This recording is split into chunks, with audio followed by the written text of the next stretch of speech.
ಮಂಚೇನಹಳ್ಳಿ ಪಟ್ಟಣದ ಉರ್ದು ಪಾಠ ಶಾಲೆ ಬಳಿ ರಾಷ್ಟ್ರೀಯ ಹೆದ್ದಾರಿ ಕಾಮಗಾರಿಗೆ ಹೊಂದಿಕೊಂಡಿರುವ ರಸ್ತೆ ಮಧ್ಯಭಾಗದಲ್ಲಿ ಗ್ರಿಲ್ ಅಳವಡಿಕೆ ಕಾಮಗಾರಿ ನಡೆಯುತ್ತಿದೆ. ವಾಹನಗಳ ನಿಯಂತ್ರಣಕ್ಕೆ ರಸ್ತೆ ಬಳಿ ಅಡ್ಡಲಾಗಿ ಕಲ್ಲುಗಳನ್ನು ಇಟ್ಟು ಕಾಮಗಾರಿ ನಡೆಸುತ್ತಿದ್ದಾರೆ. ಕಾಮಗಾರಿ ಮುಗಿದ ಬಳಿಕ ರಸ್ತೆಗೆ ಅಡ್ಡಲಾಗಿ ಇಟ್ಟಿದ್ದ ಕಲ್ಲುಗಳನ್ನು ತೆಗೆಯದೆ ಹಾಗೆ ಬಿಟ್ಟ ಕಾರಣ ಸೋಮವಾರ ರಾತ್ರಿ ತಾಲೂಕಿನ ಅದೇಕೊಪ್ಪ ಗ್ರಾಮದ 22 ವರ್ಷದ ಪ್ರಕಾಶ್ ಎಂಬ ಯುವಕ ದ್ವಿಚಕ್ರ ವಾಹನ ಅಪಘಾತದಲ್ಲಿ ಸ್ಥಳದಲ್ಲೇ ಮೃತಪಟ್ಟಿರುವ ಘಟನೆ ನಡೆದಿದೆ.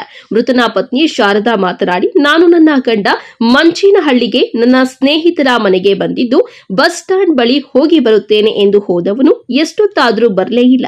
ಫೋನ್ ಮಾಡಿದ್ರೂ ಸಹ ಸ್ವೀಕರಿಸಲಿಲ್ಲ. ಬೇರೊಂದು ನಂಬರ್ನಿಂದ ನಮಗೆ ಕರೆ ಬಂದಿದ್ದು ಆಸ್ಪತ್ರೆ ಬಳಿ ಬಂದು ನೋಡಿದಾಗ ನನ್ನ ಗಂಡ ಮೃತಪಟ್ಟಿದ್ದಾನೆ ಎಂದು ತಿಳಿಸಿದ್ದಾರೆ. ನನ್ನ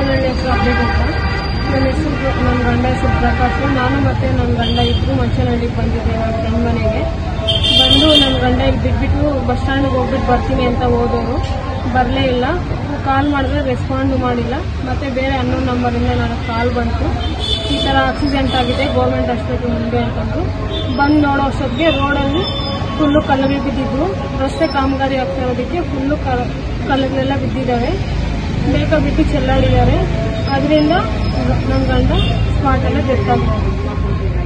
ಎಷ್ಟು ವರ್ಷ? 22 ವರ್ಷ. ಹೆಸರು ಪ್ರಕಾಶ್. ಯಾವರು? ಇಲ್ಲೇ ಮಂಚೇನಹಳ್ಳಿ ಹತ್ರ ಅದೇಕೊಪ್ಪ. ಎಲ್ಲಿಗೆ ಹೋಗ್ತಾ ಇದ್ದಿದ್ದು?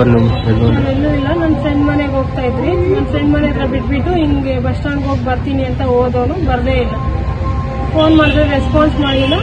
ಬೇರೆಯವ್ರ ಕಡೆಯಿಂದ ಫೋನ್ ಬಂತು, ಈ ಥರ ಆಗಿದೆ, ಆಕ್ಸಿಡೆಂಟ್ ಆಗಿದೆ, ಬನ್ನಿ ಅಂತ. ಹೋಗಿ ನೋಡೋಷ್ಟೊತ್ತಿಗೆ ಸ್ಪಾಟ್ ಔಟ್ ಆಗಿದೆ.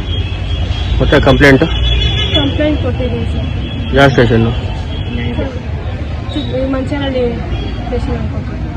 ಘಟನೆಗೆ ಸಂಬಂಧಿಸಿದಂತೆ ಮಂಚೇನಹಳ್ಳಿ ಪೊಲೀಸ್ ಠಾಣೆಯಲ್ಲಿ ರಾಷ್ಟ್ರೀಯ ಹೆದ್ದಾರಿ ಅಧಿಕಾರಿಗಳ ಮೇಲೆ ದೂರು ದಾಖಲಾಗಿದ್ದು ಮುಂದಿನ ಕ್ರಮ ಕೈಗೊಂಡಿದ್ದಾರೆ.